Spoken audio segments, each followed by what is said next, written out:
Welcome to Man Does Tech, where I solve the problems you didn't even know you had. In this video, I will explain how to make mid-tempo tracks in FL Studio.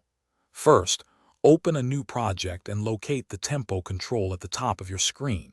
Set your project's tempo between 100 and 120 beats per minute.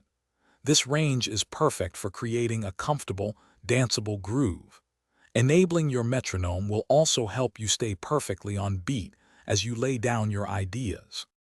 Next, let's build a solid drum foundation. Start with a 4-on-the-floor kick drum pattern, hitting on every beat. Then, place your snare drum on the second and fourth beats to create that classic steady backbeat.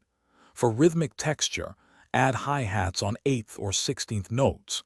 This combination provides a strong, driving rhythm that is characteristic of many mid-tempo styles, keeping your listeners engaged. Now, let's add some melodic and harmonic elements. Craft a simple, repetitive bass line that locks in perfectly with your kick drum, providing a strong low-end presence. For your main melody, aim for a catchy, memorable phrase that will stick in your listeners' minds. Don't forget to layer some pads or chords to add harmonic depth and richness, filling out the sound and creating a fuller atmosphere. Finally, let's talk about arrangement and mixing. Structure your track with clear sections such as an intro, verse, chorus, and outro to guide your listener. Use automation to create dynamic changes, like volume swells or filter sweeps, building tension and excitement.